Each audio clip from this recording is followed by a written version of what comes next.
오늘 우리에게 주시는 하나님의 말씀입니다. 그 후에 예수께서 제자들과 유대 땅으로 가서 거기 함께 유하시며 세례를 베푸시더라. 요한도 살렘 가까운 에논에서 세례를 베푸니 거기 물이 많음이라. 그러므로 사람들이 와서 세례를 받더라. 요한이 아직 옥에 갇히지 아니하였더라. 이에 요한의 제자 중에 한 유대인과 더불어 정결 예식에 대하여 변론이 되었더니 그들이 요한에게 가서 이르되 랍비여, 선생님과 함께 요단강 저편에 있던 이 곧 선생님이 증언하시던 이가 세례를 베풀매 사람이 다 그에게로 가더이다. 이 대답하여 이르되 만일 하늘에서 주신 바 아니면 사람이 아무것도 받을 수 없느니라. 내가 말한 바 나는 그리스도가 아니요 그의 앞에 보내심을 받은 자라고 한 것을 증언할 자는 너희니라. 신부를 취하는 자는 신랑이나 서서 신랑의 음성을 듣는 친구가 크게 기뻐하나니 나는 이러한 기쁨으로 충만하였노라. 우리 마지막 절 같이 읽겠습니다. 그는 흥하여야 하겠고 나는 쇠하여야 하리라 하니라. 아멘. 사람이 어떤 행동을 하면 결과가 따르기 마련입니다. 제가 만일에 발을 움직이면서 몸을 앞으로 이렇게 숙이면 어떤 일이 벌어질까요? 제가 앞으로 나가면서 걷게 되거나 뛰게 될 것입니다. 제가 걷거나 뛰게 되면 그만큼 움직인 거리가 있고 그 거리를 움직이는 데 걸린 시간이 생길 것입니다. 이것을 기록하여서 사람들은 이것을 가지고 경쟁을 합니다. 그래서 육상 경기를 보면 100m 몇 초, 또 마라톤 41.195km를 몇 시간 내에 주파하는지 이것을 가지고 서로 경쟁을 하고 기록을 단축시키기 위해서 시합을 벌입니다. 육상 대회나 올림픽에서 여러 가지 이런 선수들이 각자의 종목에서 최선을 다하여서 경쟁을 합니다. 이런 경쟁을 통해서 선수들은 자기의 신체를 개발하고 훈련시키기 위해서 열심히 노력하고 또 회사나 과학자들은 이 선수들의 기록 단축에 조금이라도 도움을 주기 위해서 많은 기술들을 개발하고 또 선수들이 입는 운동복이나 운동화에 이런 기술들을 넣어서 기록 향상에 도움을 주기도 합니다. 경쟁을 통해서 기술이 발전되고 신체 능력도 점점점 발전하는 것을 우리가 볼 수 있습니다. 경쟁을 통해 우리가 얻게 되는 좋은 점이라고 볼 수 있습니다. 하지만 경쟁을 통해서 좋은 점만 있는 것이 아닙니다. 경쟁에 따른 부작용도 있습니다. 대표적으로 선수들이 이제 기록과 다른 사람을 이기는 데에만 집중을 하면 정정당당하지 못한 방법으로 시합을 운영하게 됩니다. 대표적으로 사용해서는 안 되는 약물을 사용하여서 자기의 신체 능력을 향상시키는 일들을 들 수가 있습니다. 하지만 이렇게 불법 약물을 사용하여서 자신의 신체 능력을 발전시킬 경우에는 여러 가지 예상치 못한 부작용들이 있을 수 있습니다. 대표적으로 선수들이 돌연사를 한다거나 아니면 평생 몸을 못 쓸 정도로 몸이 망가지는 경우를 볼 수가 있습니다. 사람이 자연스럽게 어떤 운동을 하거나 훈련을 통해서 성장하고 힘을 기르는 것이 아니라 약물을 통해서 억지로 그 힘을 끌어내기 때문에 전혀 예상치 못한 부작용들이 생길 수 있습니다. 그리고 이 근육을 키우는 데 있어서도 커지면 안 되는 근육들이 커져서 위험한 일을 당할 수 있습니다. 예를 들어서 심장도 근육인데 이 심장 근육이 너무 커지면 오히려 심장이 피를 순환하는 역할을 하는 것이 아니라 피가 다니는 길을 막아서 아주 건강에 위험한 상황이 생기기도 합니다. 안타깝지만 이런 경쟁으로 인한 좋은 점들과 부작용은 이런 스포츠 대회, 운동 선수들에게만 해당되는 일이 아닙니다. 우리도 경쟁 사회를 살아가고 있고 우리는 이곳에서 달리기의 어떤 기록을 가지고 경쟁을 하는 것이 아니라 우리의 생존을 가지고 경쟁하며 살아갑니다. 그리고 경쟁에 따른 이점과 부작용들이 운동 경기에서 뿐만이 아니라 우리의 삶의 현장 가운데서도 동일하게 적용되는 것을 봅니다. 특별히 우리 아이들도 어렸을 때부터 이런 경쟁에 노출되어서 살아갑니다. 그리고 이런 경쟁으로 인한 부작용은 이 어린 아이들이 미성숙하기 때문에 더 분명하고 강하게 나타나는 경우를 볼 수 있습니다. 공부를 통해서 자신의 지식을 쌓고 자기를 발전하는 것이 아니라 단순히 좋은 성적을 맺는 것을 목표로 하여서 살아갈 경우 정정당당하지 못한 부정한 방법으로 시험을 보게 되거나 또 경쟁이 너무 과열되어서 부담을 갖고 스트레스가 심해집니다. 그래서 안타깝지만 이 공부로 하는 가장 큰 일련의 행사 중 하나인 수학 능력 검정 시험, 수능 시험이 끝나고 나서 안타깝게도 몇몇 아이들이 그 부담감을 이기지 못하고 스스로 삶을 마감하는 안타까운 소식들을 우리가 뉴스를 통해서 접하게 됩니다. 하지만 이런 부작용들이 있다고 우리가 경쟁을 피하고 살아갈 수 있을까요? 없습니다. 아쉽게도 우리는 이 세상을 살아가기 때문에 이런 경쟁을 피할 수 있는 방법이 없습니다. 그럼 우리는 이 경쟁을 피할 수 있는 방법이 없기 때문에 그냥 이 경쟁을 받아들이고 이 무한 경쟁 사회를 살아가야 할까요? 이 사회에서 살아남기 위해 남들과 똑같이 내가 살기 위해서 다른 사람들을 죽이고 내가 살기 위해서 다른 사람들을 밟고 올라가는 똑같은 방법으로 살아야 할까요? 오늘 말씀을 통해서 한번 살펴보기를 원합니다. 우리가 함께 읽은 오늘 요한복음의 본문을 보면 아주 생생한 경쟁의 현장이 우리의 눈앞에 펼쳐집니다. 그것이 무엇이냐면 22절, 23절을 보면 알 수 있습니다. 우리 22절, 23절 말씀을 다시 한번 같이 읽어보겠습니다. 시작. 그 후에 예수께서 제자들과 유대 땅으로 가서 거기 함께 유하시며 세례를 베푸시더라. 요한도 살렘 가까운 에논에서 세례를 베푸니 거기 물이 많음이라. 그러므로 사람들이 와서 세례를 받더라. 아멘. 지금 어떤 경쟁이 일어나고 있죠? 세례 경쟁이 일어나고 있습니다. 오늘 말씀을 보면 예수님도 세례를 베풀고 계시고 또 세례 요한도 세례를 주고 있습니다. 사람들은 아마 더 좋은 사람에게 더 좋은 세례를 받기 위해서 누구에게 세례를 받을 것인가 고민하고 각자의 판단 기준에 따라서 누구에게 세례를 받을 것인가 선택했을 것입니다. 그리고 어떠한 조건들을 스스로 비교하면서 예수님과 사도 세례 요한은 경쟁하지 않았지만 이 사람들의 마음 속에서 예수님과 세례 요한은 경쟁을 하고 있습니다. 그러면서 사람들은 야, 예수님한테 가서 세례를 받으면 신기한 일이 더 많이 일어난대. 아니야, 세례 요한한테 가서 세례를 받으면 세례 요한이 축복 기도를 좀 더 오래 해줘. 이러면서 여러 가지의 조건들을 비교하면서 누구에게 세례를 받을 것인가 선택을 했을 것입니다. 그러면서 자연스럽게 경쟁 구도가 생겼을 것입니다. 예수님의 세례집과 세례 요한의 세례집이 경쟁을 시작합니다. 그리고 어떻게 보면 이 장사가 잘 되고 있는 원조집 옆에 예수님이 동정업계의 가게를 오픈한 것과 동일한 상황이라는 것을 우리가 오늘 볼 수 있습니다. 그리고 24절을 보면 아직 세례 요한이 옥에 갇히기 전이다 라고 우리에게 알려주고 있습니다.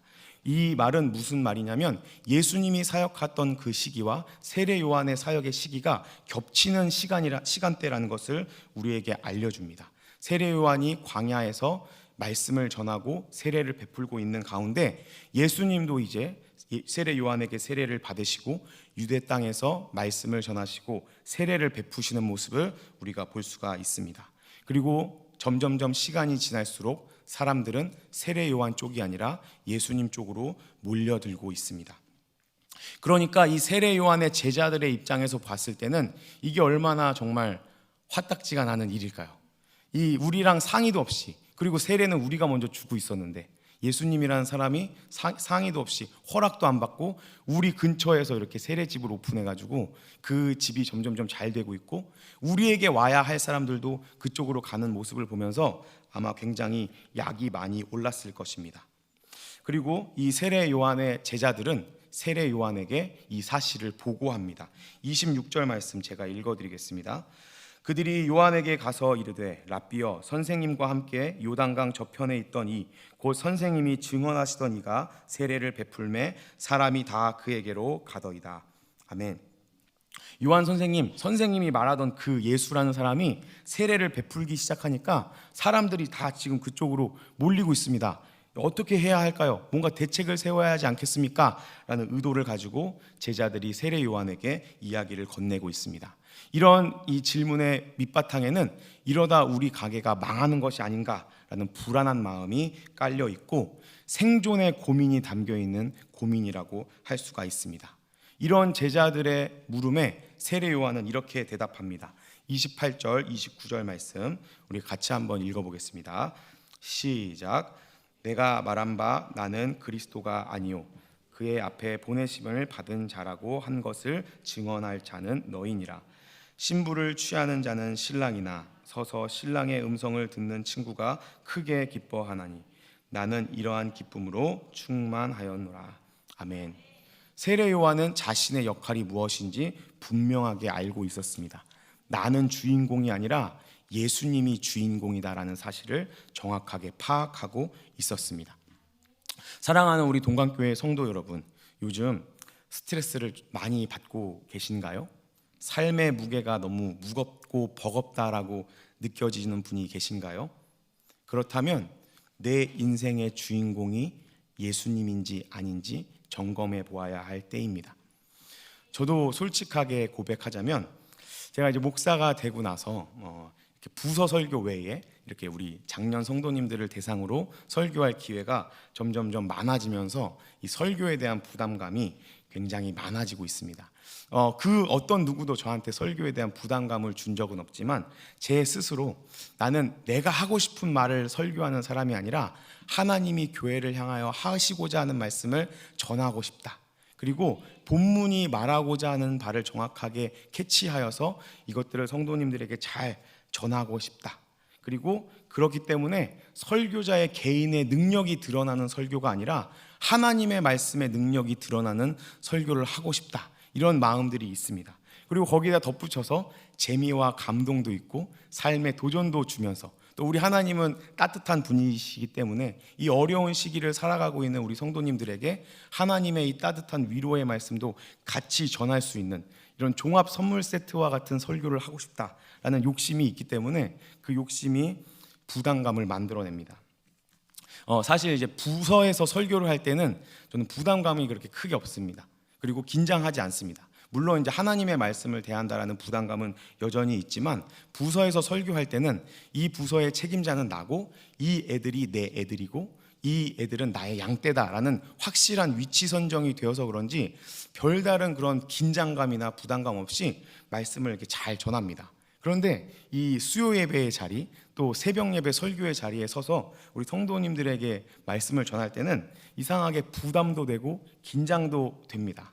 그래서 얼마 전에 제가 학교에서 이제 화종부 목사님께 세미나를 들을 일이 있어서 세미나를 듣다가 목사님께 이런 고민을 말씀드렸습니다. 부서에서 설교할 때는 정말 저의 역량을 100% 잘 발휘하는 것 같은데 이 어른 성도님들을 대해서 이렇게 설교를 할 때는 그렇게 잘 발휘가 안 되는 것 같습니다. 어떻게 해야 할까요, 목사님? 이렇게 고민을 상담을 했더니 화정부 목사님께서 연륜이 쌓여야 한다. 그리고 메시지에 집중해라. 누구에게 전하는지가 아니라 무엇을 전하는지에 집중해라 라고 이렇게 조언을 해주셨습니다. 그러니까 그만큼 이게 설교를 한다는 것이 저에게 굉장히 큰 부담감이다라는 사실이 이렇게 확인이 되는 것 같습니다. 이 설교자는 설교를 잘 마치고 정말 하나님이 원하시는 대로 설교를 잘 했다라는 그런 마음이 있으면 하루 종일 이제 마음에 시원한 그런 마음이 있습니다. 우리 궁금하시면 성도님들도 나중에 한번 설교를 해보시면 어떤 기분인지 알게 되실 겁니다. 그래서 이 수요 예배의 자리 또 새벽 예배의 자리에서 설교를 하고 나면 아무리 뭐 잘한 것 같아도 준비를 많이 한 것 같아도 좀 이렇게 그 부서 예배 때 우리 애들한테 오늘 말씀을 잘 전했다라는 그 어떤 시원한 감정이 잘 들지 않습니다. 그래서 저의 마음을 한번 돌아봤습니다. 이 설교를 잘하고자 하는 이 욕심이 나를 위한 것인지 하나님을 위한 것인지 확실하게 다시 한번 점검하는 시간을 가졌습니다. 제가 우리 성도님들에게 하나님의 말씀을 잘 전하려는 것이 이해찬이라는 사람이 전도사 때부터 목사가 될 때까지 쌓아왔던 이 이미지를 지키기 위해서인지 아니면 우리 성도님들에게 정말 하나님의 말씀을 잘 전하기 위한 것인지 스스로 돌아보고 반성하고 회개하였습니다. 그리고 하나님을 위해서 설교해야겠다라는 다짐을 다시 한번 해보았습니다. 이렇게 저의 마음을 점검하면서 저의 안에 또 다른 마음이 있다는 것을 확인하였습니다. 저는 저의 안에 내가 설교를 잘 준비하고 바르게 선포하면 하나님이 나를 형통하게 해주실 거야, 그것이 당연한 일이야 라는 생각이 있는 것을 발견했습니다. 설교 준비를 많이 하고 순수하게 복음을 잘 전하면 좋은 설교, 많은 사람들에게 영향력을 끼치고 삶을 변화시키는 설교를 할 수 있을 거야 라고 확신하고 있는 저의 모습을 발견하였습니다. 이런 생각의 흐름 속에서는 예수님의 흥함은 우리의 쇠함을 의미할 수 없습니다. 예수님도 흥하고 나도 흥하는 것이 당연한 것입니다. 내가 하나님을 높여드리면 그 하나님이 우리를 높이실 것이기 때문입니다. 이러한 생각을 하면서 이러한 신념을 가지고 성공을 맛보며 살아갈 경우 이런 생각은 더더욱 강화되어 갑니다. 그리고 삶의 하향 곡선을 만나게 될 때, 어떠한 성과를 이루지 못할 때 마음속에 불편함과 불쾌함의 감정이 찾아오는 것을 발견할 수 있습니다. 사랑하는 우리 동관교회 성도 여러분, 오늘 본문에 나오는 이 세례 요한은 어떻게 보면 성공한 원조집 가게 사장님입니다. 그는 신실하게 하나님을 잘 따르는 사람이었고 하나님께 온전히 순종하면서 살았습니다. 그렇게 하나님을 따라서 살 때 많은 무리가 그를 따라가는 성공한 지도자였고 리더였습니다. 사역적인 성공을 맛본 사람입니다. 그런데 후발주자인 예수님 때문에 그의 사역이 하향 곡선을 그리게 됩니다. 많은 사람에게 세례를 베풀던 세례 요한은 이 예수님 때문에 예수님에게 손님들을 뺏기고 점점점 자신의 사역이 축소되는 모습을 봅니다. 이런 모습을 볼 때 세례 요한은 어떤 마음이 들었을까요? 만일 저였다면 예수님에 대해서 굉장히 불편한 감정이 들었을 것입니다.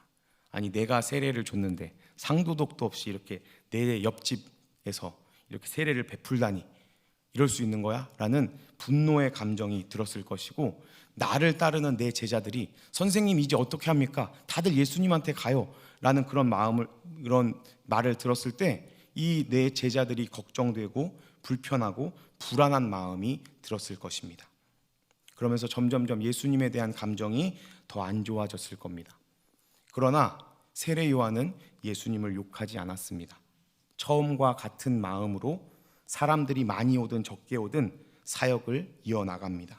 그리고 그 모든 사람들이 다 예수님께 가는 모습을 보면서 불안해하는 제자들과 함께 불안해하지 않고 그 제자들에게 동조하지 않습니다. 오히려 하늘에서 주신 바 아니면 사람이 아무것도 받을 수 없느니라. 나는 그리스도가 아니요 그의 앞에 보내심을 받은 자니라.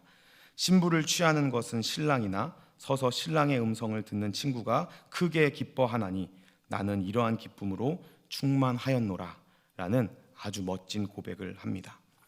세례 요한은 제자들과 함께 제자들의 보고를 듣고 나서 예수님을 괘씸해하면서 예수님께 심통을 부리지 않습니다. 그것은 피차 망하는 길이고 마귀의 계획이기 때문입니다. 마귀가 교회의 발전을 방해하기 위해서 막 방해를 하다가 안 되면 서로 이간질을 하여서 교회가 서로 분쟁하게 만듭니다. 세력들이 나뉘어서 서로 싸우게 만드는 것입니다. 그래서 예수님께서 마태복음 12장 25절을 보면 스스로 분쟁하는 나라마다 황폐해질 것이다 라고 말씀하셨습니다. 사도 바울도 갈라디아 교회를 향하여 서로 물고 뜯으면 서로 피차 멸망할까 주의하라 라고 권면하고 있습니다. 세례 요한은 예수님에 대해서 시기하고 질투하지 않았습니다. 세례 요한이 그럴 수 있었던 것은 27절에 그가 고백하는 것처럼 하늘에서 주신 바 아니면 사람이 아무것도 받을 수 없다라는 것을 명심하고 있기 때문입니다. 세례 요한은 그가 이렇게 광야에서 말씀을 전하고 세례를 베푸는 것이 자신의 능력으로 하는 것이 아니라 하나님이 능력을 주신 것이고 하나님께서 그렇게 말씀을 전할 수 있도록 해주신 것이고 사람들을 보내주신 것이고 사람들의 마음을 내가 아니라 하나님이 감동시켜 주고 계시다라는 사실을 분명히 알고 있었습니다. 하나님이 하시지 않으면 나는 아무것도 감당할 수 없는 사람이다 라는 것을 확실히 알았고 이 생각을 예수님에게도 동일하게 적용하였습니다. 하나님께서 지금 예수님을 사용하셔서 그런 사역들을 해 나가기 때문에 사람들이 예수님께로 나아가는 것이고, 사람들이 더 많이 예수님께 세례를 받기 위해 몰려가는 것이다 라는 것을 스스로도 알고 있었고, 그의 제자들에게 깨우쳐 주고 있습니다. 우리가 교회를 섬기면서 또 나의 인생을 살아가면서 조심해야 할 것은, 내가 이렇게 헌신하고 수고하고 노력하는 것이 결코 내 힘이 아니라라는 사실입니다. 하나님께서 이렇게 헌신할 수 있는 힘을 주셨기 때문이고, 내 스스로는 결코 이렇게 할 수 없다라는 것을 분명히 기억하고 있어야 합니다. 내가 내 노력으로 했다라는 생각을 하니까 내 헌신과 수고를 누가 알아주지 않으면 섭섭해지고, 내가 이렇게 수고하고 섬기면서 갖게 되어 있던 어떤 권위나 권력들을 다른 사람들에게 위협을 하는 그런 것들로 사용을 하게 됩니다. 그리고 나를 위협하는 새로운 세력이 등장하면 나를 동조하는 사람들과 함께 그 세력을 눌러버리는 사탄의 앞잡이의 역할을 하고 말게 되는 것입니다. 이런 의식을 가지고 살아갈 때 우리가 하는 봉사와 섬김이 정말 하나님을 기쁘시게 하는 봉사와 헌신이 되고 하나님 나라를 만들어가는 복된 사역이 되는 것입니다. 그리고 이 세례 요한은 자신이 이렇게 평생 수고한 수고가 마지막에 예수님을 시기 질투하여서 무너지지 않고 아름다운 사역의 결말을 맺을 수 있었던 이유는 그의 사명을 분명히 알고 있었기 때문입니다. 28절에 보면 세례 요한은 자신의 사역을 이렇게 정의합니다. 나는 그리스도가 아니요 그의 앞에 보내심을 받은 자다. 세례 요한은 자신의 사역의 주인공이 내가 아니라 예수님이라는 사실을 분명하게 알고 있었고, 나는 그 예수님의 사역을 준비하는 사람이다라는 것을 분명히 알고 있었습니다. 세계 타이틀 매치 권투 경기를 보면 어떤 그런 큰 이벤트가 있기 전에 오프닝 매치라고 해서 무명의 선수들이 한 3라운드 정도를 뛰면서 이 큰 경기가 진행될 때 동안 시간을 벌고 준비할 시간을 끌어주는 모습을 볼 수 있습니다. 이 무명의 복서들은 자신들이 그동안 훈련했던 결과를 최대한 발휘하여서 최선을 다해서 서로 싸우지만 사람들은 그들에게 관심을 두지 않습니다. 그리고 그 경기가 끝나고 메인 매치가 시작되면 사람들은 언제 그랬냐는 듯이 그 메인 매치 그 경기를 보고 환호하고 많은 박수와 관심을 보냅니다. 그럴 때 이 오프닝 매치를 했던 이 선수들은 쓸쓸하고 조용하게 뒤로 물러납니다. 세례 요한은 지금 자신의 사역이 이 오프닝 매치를 하는 선수와 같다라고 고백하고 있습니다. 우리가 교회를 위해 혹은 가정을 위해 사회를 위해 하는 모든 수고가 그렇습니다. 내가 어떠한 결과를 취하고 내가 드러나기 위해서 우리는 살아가는 사람들이 아닙니다. 예수님이 나의 삶의 현장에 오셔서 일할 수 있도록 준비 작업을 하는 사람들입니다. 그 예수님이 드러나고 그 예수님이 내 주변 사람들에게 발견되어서 이 주변 사람들이 예수님과 사랑에 빠지고 예수님께서 일하고 역사하시는 것을 우리는 기대하면서 바라보는 사람들입니다. 그렇기 때문에 이 세상에서는 내가 인정받아야 할 나의 공로가 없습니다. 나의 이 모든 수고는 하나님께서 하늘에서 썩지 않을, 시들지 않을 영원한 하나님의 영광으로 갚아주실 것입니다. 이 세상에서 우리의 수고와 헌신을 통해 예수님만 드러나야 합니다. 그분께 모든 시선이 집중되도록 우리는 살아갑니다.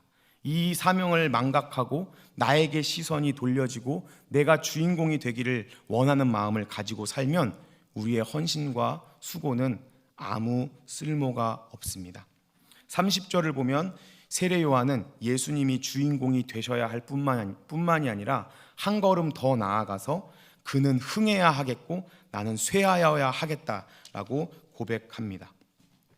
그리스도를 드러내기 위해서 예수님께서 주인공으로 대접받고 영광을 받기 위해서는 오히려 자신이 쇠하여져야 한다라고 고백합니다. 그리스도와 함께 그 어떤 것도 함께 서 있어서는 안 됩니다. 이 사람들의 시선이 흩어지게 해서는 안 됩니다. 오직 사람들이 예수님만 바라볼 수 있도록 나는 사라져야 합니다. 사람들이 나도 인정해주고 예수님도 인정해주고, 사람들이 나에게도 고마워하고 예수님에게도 고마워하고, 사람들이 나도 인정하고 예수님도 인정하는 그런 것이 아니라 예수님만 드러나고 나는 철저하게 감추어지는 신앙이 있어야 합니다. 세례 요한은 이렇게 하나님께서 자신을 사용하기를 원하셨고, 그리고 그렇게 쓰임받은 사람이었습니다. 그렇게 살아갈 때 세례 요한은 이렇게 고백합니다. 예수님과 같은, 예수님이 누리는 기쁨이 나에게도 있다라고 고백합니다. 29절을 보면 알 수 있죠. 신부를 얻는 사람은 누구일까요? 신랑입니다. 그런데 그렇기 때문에 이 결혼식에서 가장 기쁜 사람은 신랑입니다. 하지만 신랑과 같은 기쁨을 충만하게 누리며 기뻐하는 친구가 있다라고 이야기를 합니다. 제가 이것을 최근에 아주 여실히 경험을 하였습니다. 우리 조상훈 목사님이 결혼을 하는 모습을 제가 옆에서 지켜봤는데요, 참 부러운 눈으로 저는 잘 보고 있었는데, 우리 장경미 전도사님을 보니까 이런 게 신랑의 친구의 기쁨이겠구나라는 생각이 듭니다. 자신이 소개해 준 사람도 아니고 이 결혼에 아무런 그것도 없었지만 이 조상훈 목사님이 결혼하는 모습을 같이 기뻐해주고, 그 모든 결혼식 과정이 잘 진행되도록 밥도 못 드시고 이리저리 뛰어다니는 모습을 보면서 이런 것이 정말 이 세례 요한이 느꼈던, 내가 비록 결혼하는 것은 아니지만 그 결혼하는 사람과 똑같은 기쁨을 누리는 사람이구나라는 생각을 하게 되었습니다. 그리스도가 영광을 받으시고 누리는 기쁨을, 그 동일한 기쁨을 그리스도를 위해서 쇠하여 가는 길을 택한 자신도 충만하다라는 고백을 세례 요한은 하고 있습니다. 그러나 우리 성도님들 기억하십시오. 하나님은 우리가 모든 영광을 하나님께 돌릴 때 하나님만 기뻐하시는 분이 아니십니다. 하나님이 느끼시는 그 기쁨과 영광을, 그 영광을 돌린 사람들에게 나누어 주시는 분이십니다. 그리고 그 기쁨으로 우리는 충만한 삶을 살아갈 수 있습니다. 이 기쁨을 맛보기 위해서는 우리가 예수님을 높이고 나의 사명을 충성되게 감당하며 섬김의 삶을 살아가는 것입니다. 그렇게 살아갈 때 비록 나는 이 세상에서 잊혀진 존재가 될 수도 있고 다른 사람들의 주목을 끌지는 못하지만 하늘의 기쁨을 누리면서 살아갈 수 있습니다. 그런데 내가 조금 먼저 헌신했다고, 내가 좀 더 많이 수고했다고 텃세를 부리면서 서로 상처만 주고받으면서 살아갈 경우 우리 하나님의 교회는 몸살을 앓게 되고 결국 지난날의 수고들도 다 물거품이 되어버리는 비극을 맞이하게 됩니다. 그는 흥하여야 하겠고 나는 쇠하여야 하리라 하니리. 예수님을 위해서 최선을 다해 살아가는 모습을 우리는 세례 요한의 삶을 통해서 볼 수 있습니다. 세례 요한은 자신이 평생 아무리 노력해도 예수님을 이길 수 없고 오히려 예수님이 더 많은 사람들에게 인정받고 자신은 점점점 잊혀져 갈 것이다라는 사실을 알았지만 그는 자기의 삶의 자리에서 최선을 다했습니다. 얼마나 최선을 다했냐면 이 세례 요한이 전하는 메시지들을 들은 종교 지도자들이 마음에 찔려서 이 세례 요한을 죽여버리는 데까지 열심을 다해 자신의 사역을 감당합니다. 오늘 말씀을 정리하도록 하겠습니다.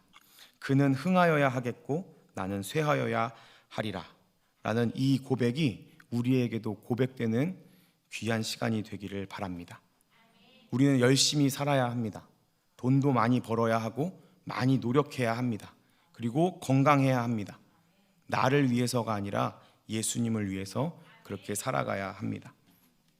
그리고 우리가 예수님을 위해서 그렇게 살아갈 때 기꺼이 낮아질 수 있는 그런 사람이 되어야 합니다. 경쟁 사회를 살아가는 우리들은 남에게 지는 것을 싫어합니다. 남에게 지는 것을 힘들어합니다. 내가 노력해서 이룬 것들이 무너지는 것을 싫어합니다. 그러나 우리는 예수님을 위해서 기꺼이 그렇게 살아야 합니다. 기꺼이 낮아질 수 있는 사람은 가진 것이 아무것도 없고 아무 능력이 없어서 낮은 자리에 있을 수밖에 없는 그런 사람이 아닙니다. 예수님을 위해서 기꺼이 낮아지는 사람, 예수님을 위해 기꺼이 다른 사람들에게 질 수 있는 사람이 그런 사람입니다. 그렇게 우리가 예수님을 위해 패배자의 길을 걸어갈 때, 실패자의 길을 걸어갈 때 힘들어하는 우리를 예수님은 외면하지 않으실 것입니다. 우리의 삶을 책임져 주실 겁니다. 사랑하는 우리 동관교회 성도 여러분, 나는 내 인생의 주인공이 아닙니다. 이 세상에서 맺어지는 결실들은 나를 위해 맺어지는 것이 아니라 그리스도를 위해 맺어지는 것입니다. 그분은 흥하여야 하고 나는 쇠하여야 합니다. 그렇게 살아갈 때 이 세상의 기쁨이 아니라 하늘의 기쁨이 우리 안에 충만하게 되는 놀라운 역사가 있을 줄로 믿습니다. 우리 모두 오늘 이 시간 말씀을 통해서 예수님을 위해 예수님이 흥하고 기꺼이 나는 쇠하여지는 인생을 살아가기로 결단하고 다짐하는 귀한 축복을 누리시기를 예수님의 이름으로 축복합니다. 제가 기도하고 함께 기도하는 시간 갖도록 하겠습니다. 하나님 감사합니다. 연약하고 아무것도 없는 우리를 사랑하셔서 예수 그리스도를 통해서 구원해 주시고 이제는 그 영광스러운 예수님을 위해 또 하나님 나라를 위해 살게 하여 주심을 감사드립니다. 우리는 예수님과 함께 십자가에 못 박혔다고 고백하지만 여전히 우리가 살아있음을 봅니다. 여전히 내가 영광받고 싶고 내가 노력하고 내가 수고한 결과를 내 손으로 만지고 누리기를 원하는 모습들이 우리에게 있습니다. 하지만 하나님 그런 모습들을, 그런 마음들을 다 내려놓기 원합니다. 나의 인생을 통해서 내가 높아지고 드러나는 것이 아니라 예수님이 높아지고 예수님이 드러나는 인생을 살기를 원합니다. 나의 인생을 통하여 드러나는 그 예수님을 다른 사람들이 경험하고 만나게 되는 놀라운 축복이 있기를 간절히 소원합니다. 이 어려운 시기 가운데 우리 동관교회 모든 성도님들의 삶을 통하여 우리의 유일한 소망이 되시고 나를 위해 기꺼이 죽어주실 수 있는 그 사랑의 하나님이 드러나게 하시고 그 하나님이 역사하셔서 많은 영혼들이 하나님께 돌아오는 놀라운 역사가 우리 동관교회 가운데 가득가득 넘쳐날 수 있도록 인도하여 주시옵소서. 예수님의 이름으로 기도합니다. 아멘.